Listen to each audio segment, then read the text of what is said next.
Hi പ്രേക്ഷകരെ അത്യധികം സന്തോഷപ്പെടുത്തിക്കൊണ്ട് പ്രേക്ഷകരോട് അത്രയധികം കടപ്പാടോടുകൂടി കപ്രി പറഞ്ഞാണ് നിങ്ങൾ എന്നെ ഇവിടെ നിലനിർത്തുമെന്നുള്ളത് എനിക്ക് ഉറപ്പിച്ച കാര്യമാണ്.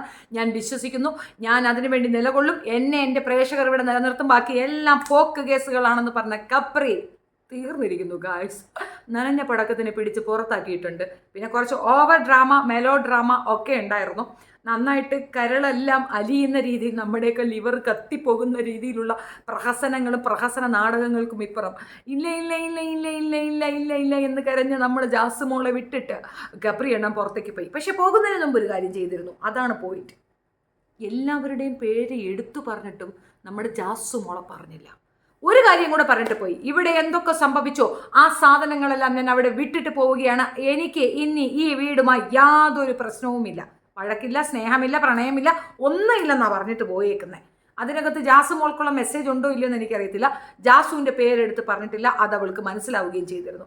എന്തുകൊണ്ടെന്നാൽ ഒളിഞ്ഞും തെളിഞ്ഞുമായിട്ടാണെങ്കിൽ പോലും ജാസു മോളുടെ കരച്ചിൽ ഒരു റിയാലിറ്റി കുറവ് ഞാൻ കണ്ടിരുന്നു. നിങ്ങൾക്ക് അങ്ങനെ കണ്ടോ ഇല്ലെന്ന് എനിക്കറിയത്തില്ല. But I do feel that നന്നായിട്ടൊരു കൃത്രിമത്വം അവളുടെ കരുണകളിൽ ഞാൻ കണ്ടിരുന്നു. ഒരു റിയൽ കരച്ചിലായിട്ട് എനിക്ക് ഫീൽ ചെയ്തില്ല. എന്നാലും ജാസു എന്താ അങ്ങനെ ചെയ്തേ? ഐ മീൻ ഗപ്രി എന്താ അങ്ങനെ ചെയ്തേ? പറയാതെ പോയത് എന്താണ്? ജാസുവിൻ്റെ അടുത്ത ടെൻഷൻ എന്താണെന്ന് പറയാം. റസ്മിനോട് കെട്ടിപ്പിടിച്ച് കരഞ്ഞ് പറയുന്നുണ്ട്. പക്ഷെ ഒരു ഇറുക്കം പിടിച്ച കെട്ടിപ്പിടുത്തം ആകുന്നില്ല, ഒരു സെറ്റപ്പ് അങ്ങോട്ട് ആകുന്നില്ല. പ്രശ്നം എന്താണെന്നറിയാമോ? റസ്മിനോട് ചോദ്യം ചോദിക്കുമ്പോൾ കള്ളി റസ്മിൻ പറഞ്ഞു കൊടുക്കുന്നുണ്ട്, അങ്ങനെയൊക്കെ ഉണ്ടെന്ന്. റോക്കി പോയത് നിങ്ങൾക്ക് ഓർമ്മയുണ്ടോ? പ്രശ്നമാണെന്ന് പറഞ്ഞ് നമ്മുടെ ഉറക്കമുറിയില്ലേ, കൺപച്ചൻ റൂമിലേക്ക് കൊണ്ടിരുത്തുന്നു. റോക്കി അവിടുന്ന് കണ്ണ് കെട്ടി എടുത്തോണ്ട് അങ്ങ് പോകുന്നു. അങ്ങനെയല്ലേ റോക്കി പോയത്? സിജോ പോയപ്പോഴും അങ്ങനെയായിരുന്നു. പിന്നെ തിരിച്ചു വന്നു, പക്ഷെ പോയപ്പോഴും അങ്ങനെ തന്നെയായിരുന്നു. കണ്ണ് കെട്ടി കൂട്ടിക്കൊണ്ടുപോയില്ലേ. സിബിയും പോയത് എങ്ങനെയാ? ഹൗസ് മേറ്റ്സിൻ്റെ അടുത്ത് യാത്ര പറഞ്ഞിട്ടാണോ പോയത്? അല്ലല്ലോ, തിരിച്ചു വന്നു. അപ്പോൾ ഇങ്ങനെ പോയവർക്ക് തിരിച്ചു വരാൻ പറ്റുമെന്നാണോ? I don't know. എന്തായാലും ഈ ഒരു കാര്യം റസ്മിൻ പറഞ്ഞത് കളവാണ്. അവിടുന്ന് ആരടുത്ത് യാത്ര പറയാതെയൊക്കെ ഒരുപാട് പേര് പോയിട്ടുണ്ട്. അതൊരു പുതിയ സംഭവമൊന്നുമല്ല. പക്ഷെ അതുകൊണ്ടൊരു പ്രതീക്ഷയുണ്ട്, ഇവർ തിരിച്ചു വരുമോ എന്നൊരു പ്രതീക്ഷയിലിരിക്കുകയാണ് നമ്മുടെ മാള്. പാവം എൻ്റെ കുട്ടി. അവളുടെ പ്രതീക്ഷകളൊക്കെ അസ്ഥാനത്താക്കിക്കൊണ്ട് അയാൾ ഒരു ഇൻ്റർവ്യൂ കൊടുത്തിട്ടുണ്ടെന്ന് പറയുന്നു. ആ ഇൻ്റർവ്യൂവിൽ എടുത്തു പറയുന്നുണ്ടത്രേ, ഞങ്ങൾ പിരിയില്ല, ഞങ്ങളെ പിരിക്കാൻ ആർക്ക് സാധിക്കരുത്. നിങ്ങളെ ആര് പിരിച്ച്? ഞങ്ങൾക്ക് ഈ പേക്കൂത്ത് കാണാൻ വയ്യാന്നല്ലേ പറഞ്ഞത്? ഞങ്ങൾക്ക് ഈ പേക്കൂത്ത് കാണണ്ട എന്നുള്ള മെജോറിറ്റി പ്രേക്ഷകരുടെ അഭ്യർത്ഥന മാനിച്ചുകൊണ്ട് ആ ബിഗ് ബോസ് ചരിത്രത്തിൽ തന്നെ ഏറ്റവും മോശപ്പെട്ട ഒരു സീസണായി ഇത് മാറ്റണ്ട എന്നുള്ളത് കൊണ്ട് 50ാമത്തെ ദിവസമെങ്കിലും ഈ ഡിസിഷൻ എടുത്ത നല്ലവരായ അതിനകത്തുള്ള ടീം അംഗങ്ങൾക്ക് താങ്ക് യു പറയുന്നു. അത് പറയാൻ വേണ്ടി മാത്രമാണ് ഈ വീഡിയോ ചെയ്തത്. അതിനു മുമ്പ് നമ്മുടെ ഗബ്രി കക്കച്ചി പോകുന്നതിന് മുമ്പ് ഒരു കമൻറ്റ് പറഞ്ഞിട്ട് പോയിരുന്നു. ആ കമൻറ്റ് നമുക്കൊന്ന് കേട്ടാലോ?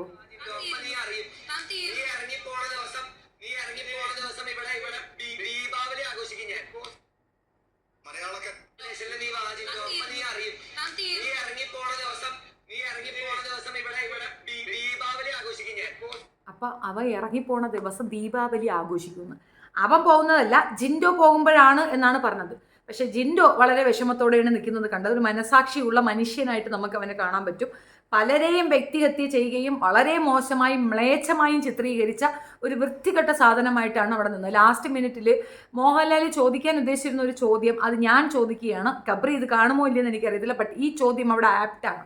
നീ കൊടുത്ത ഔദാര്യമാണോ അവർക്ക് ആ പവർ റൂമിലേക്കുള്ള പ്രവേശനം എന്നുള്ള ആ സ്റ്റേറ്റ്മെൻറ്റ് നീ തിരിച്ചു പറയുന്നുണ്ടോ എന്ന് അറിയാനാണ് റിപ്പീറ്റഡ്ലി മോഹൻലാൽ അത് ചോദിക്കുന്നത്. പക്ഷെ അതിനവൻ വേറെ നൈസായിട്ട് ഉത്തരം പറഞ്ഞെങ്കിലും അവൻ അന്ന് പറഞ്ഞത് വളരെ ധാർഷ്ട്യത്തോടു കൂടിയുള്ള എൻ്റെ ഔദാര്യമാണ്. നിന്റെ ഔദാര്യമല്ല, ഞങ്ങളുടെ ഔദാര്യമാണ് നീ അവിടെ നിന്നത്. ബാക്കിയുള്ള ഹൗസ് മേറ്റ്സിൻ്റെ ഔദാര്യം, പ്രത്യേകിച്ച് ആ പെണ്ണിനെ പറ്റിച്ച് പ്രണയ നാടകവും പ്രണയനിലായും കളിച്ച് അവളെ കൊണ്ട് നീ പവർ റൂമിൽ കയറി സേഫായി ഇരുന്നു എന്നതിനപ്പുറം ദ വെരി ബിഗിനിങ്ങിൽ നിന്നെ പിടിച്ച് പുറത്താക്കണമെന്നുള്ളത് എല്ലാവരുടെയും ആഗ്രഹമായിരുന്നു. എവരി വൺ അതിനു വേണ്ടി തന്നെയാണ് ശ്രമിച്ചിട്ടുമുള്ളത്. ഞാൻ നാളിതുവരെ നിനക്ക് വോട്ടേ ചെയ്തിട്ടില്ല. നീ എന്ന വ്യക്തിക്ക് വോട്ട് ചെയ്യുന്നതിൽ ഞാൻ ചുമ്മാ ഇരിക്കുന്നതാണ്. അപ്പോൾ കൃത്യമാണല്ലോ, ഓരോരുത്തരും അങ്ങനെ തന്നെ വെറുപ്പോട് നോക്കിയ ഒരു വ്യക്തിയാണ് നീ. ഇപ്പോഴും ക്ലാരിറ്റി ഇല്ല എന്ന് പറഞ്ഞാൽ ആ പെണ്ണിൻ്റെ വേണ്ടാത്തടം പിടിച്ച് നെക്കിക്കൊണ്ട് നടന്ന നിനക്ക് ക്ലാരിറ്റി ആയി കാണുമല്ലോ. കേരളത്തിലെ സമൂഹം എങ്ങനെയാണ് നിങ്ങളെ കാണുന്നതിൻ്റെ തെളിവാണ് നീ ഇപ്പോൾ പുറത്തായിട്ടുള്ളത്. ഈ പുറത്ത് വന്നിട്ട് നീ കൂടുതൽ ഡ്രാമയും ട്രൂമായും പറഞ്ഞുകൊണ്ടിരിക്കുകയാണെങ്കിൽ നശിപ്പിക്കപ്പെട്ട ആ പെണ്ണിന് തിരിച്ചു കൊടുക്കാൻ നിന്നെക്കൊണ്ട് പറ്റാത്തൊരു കാര്യമുണ്ട്, നല്ലൊരു ജീവിതം. നീ വെറും ഒരു പാഴാണെന്നും കോഴിയാണെന്നും തെളിവാണ്. ഇനിയും കൂടുതൽ വക്രീകരണങ്ങളൊക്കെ നടത്തി മനുഷ്യരെ കൊണ്ട് ഇല്ലാവചനം പറയുകയില്ല. ആ പെങ്കൊച്ച് ജീവിക്കുന്നെങ്കിൽ ജീവിച്ചു പോട്ടെ. ഇനിയുള്ള 50 ദിവസമെങ്കിലും അവൾക്ക് പെർഫോം ചെയ്യാനുള്ള കഴിവുണ്ടാകട്ടെ. പെർഫോമൻസ് നല്ലതാണെങ്കിൽ അവൾക്ക് കപ്പും കിട്ടട്ടെ, ഒരു പ്രശ്നവുമില്ല. പക്ഷേ ഞങ്ങൾക്ക് ഈ വൃത്തികേട് കാണുന്നതിനൊരു ബുദ്ധിമുട്ടുണ്ടായിരുന്നു. ആ വൃത്തികേടിൽ നിന്ന് ഞങ്ങളെ രക്ഷിച്ചതിന് നന്ദി, സ്മരണകൾ മാത്രം. നല്ല നമസ്കാരം. Thank you so much. ഒന്നും പറയാനില്ല. നീ അവിടെ നിന്ന് ഇറങ്ങിപ്പോകേണ്ട ആവശ്യഘട്ടമുണ്ടായിരുന്നു. ഫസ്റ്റ് തിങ്, ജിൻഡോയെ പോലുള്ള ഒരു വ്യക്തിയെ കറുമ്പൻ എന്ന് പറഞ്ഞിട്ട് പാട്ടുപാടി കളിയാക്കുകയും അയാളുടെ പേഴ്സണാലിറ്റിയെ ചോദ്യം ചെയ്യുകയും അയാളെ ഇൻസൾട്ട് ചെയ്യുകയും ജാസ്മിനെ തൊടുന്നതിൽ നിന്ന് അയാളെ വിലക്കുകയും നീ അയാളെ തൊടുന്നത് അയാൾക്ക് പ്രശ്നമാണെന്ന് പറയുകയും ഇത്രയധികം വൃത്തികെട്ട രീതിയിൽ ഡിസ്ക്രിമിനേറ്റ് ചെയ്ത ഒരു വ്യക്തി വേറെ ഉണ്ടാകുമോ എന്ന് എനിക്കറിയത്തില്ല.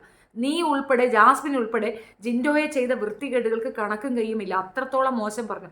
അതിൽ ഹൈലൈറ്റ് ചെയ്ത കുറച്ച് കാര്യങ്ങൾ മാത്രമാണല്ലോ നമ്മളിലേക്ക് എത്തുന്നത്. അപ്പോൾ എത്രത്തോളം തീവ്രമായി നിങ്ങൾ അതിനകത്തിട്ട് അയാളെ ഇൻസൾട്ട് ചെയ്തിട്ടുണ്ടെന്നുള്ളതാണ് വ്യക്തം.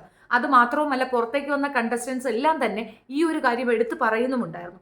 സോ ഓൾ ടോട്ടൽ നിങ്ങൾ 2 ഫ്രോഡുവോലന്റ് വേലകൾ അതിനകത്ത് കാണിച്ച സർവത്ര സാധനങ്ങൾ ഞങ്ങൾ കണ്ട് ക്ഷമിച്ചിരിക്കുകയായിരുന്നു. ഇനി ഈ പ്രണയനില കോപ്പില്ലാതെ ഞങ്ങൾക്ക് അത് കാണാൻ പറ്റുമല്ലോ, അത് തന്നെ വലിയ കാര്യം. സെക്കൻഡ് തിങ്, വ്യക്തിത്വം എന്നത് മനുഷ്യന് ബൈ ബർത്തിൽ കിട്ടുന്ന സാധനമല്ല, അത് ഡെവലപ്പ് ചെയ്ത് വരുന്നതാണ്. അബ്രിങ്സിൻ്റെ പ്രശ്നമുണ്ട് എന്ന് ഞാൻ എടുത്ത് തന്നെ പറയും. അങ്ങനെ ഒരെണ്ണം ഉണ്ടെങ്കിൽ ഒരു പെൺകുട്ടിയെ ഇത്ര രീതിയിൽ അവഹേളിക്കത്തില്ല. അകാരണമായ പേഴ്സണൽ ഗ്രഡ്ജ് വെച്ച് നോറയെ നിരന്തരം ഉപദ്രവിക്കുന്ന ഒരു ടേം ഉണ്ടായിരുന്നു. അതും നിർത്തലാക്കപ്പെടേണ്ട ഒരു കാര്യമാണ്. അറ്റ്ലീസ്റ്റ് മോഹൻലാലൊക്കെ കുറച്ചുകൂടെ ഫേവറായിട്ട് അവളോട് സംസാരിക്കുമ്പോൾ തന്നെ മനസ്സിലാക്കണം പുറത്ത് അവൾക്ക് നല്ല സപ്പോർട്ട് ഉണ്ട് എന്നുള്ളത്. അത്ര പോലും ബോധമില്ലാത്ത നീയൊക്കെ ആ ഗെയിം കളിക്കാൻ പോയത് തന്നെ ആ ഒരു സീസണിൻ്റെ ദുരന്തങ്ങളിൽ ഒന്നായിട്ട് പെടും. സംസാരിക്കാൻ പ്രാപ്തിയുള്ളവർ വന്നപ്പോൾ നിൻ്റെ അണ്ണാക്കിൽ പിരിവെട്ടിയത് ഞങ്ങൾ കണ്ടതാണ്. സിജോയെ പോലുള്ളവരുടെ അടുത്തൊക്കെ സംസാരിച്ച് നിൽക്കാൻ നിന്നെ കൊണ്ട് പറ്റാത്തതുകൊണ്ട് നീ മാറി നിൽക്കുന്നു. ഇപ്പോൾ പുറത്തേക്ക് വന്നപ്പോൾ സിജോയ്ക്കൊക്കെ അഭിഷേകിനും സിജോയ്ക്കൊക്കെ ഭയങ്കര റിഗ്രഷൻ ഫീൽ ചെയ്യുന്നുണ്ടെങ്കിൽ ഞങ്ങൾക്ക് ഇതിനകത്ത് യാതൊരു വിഷമവും തോന്നുന്നില്ല. ഒരു ഭയങ്കര കളിക്കാരനാണെന്ന് നീ എന്ന് തോന്നിയത് എപ്പോഴെന്ന് പറഞ്ഞാൽ വാഴച്ചോട്ടിൽ നീ ഇരുന്ന് അവളോട് കളിക്കുമ്പോഴാണ്. ആ കളിയിൽ നീ ഭയങ്കര കളിക്കാരൻ തന്നെയാണ്, സമ്മതിച്ചു. എങ്ങനെ ഇത്രയധികം ക്യാമറകൾക്കിടയിൽ കൂടെ അവളെ പിടിക്കാം എന്നുള്ളത് നീ വ്യക്തമായി ഞങ്ങൾക്ക് ബോധ്യപ്പെടുത്തി തന്നു.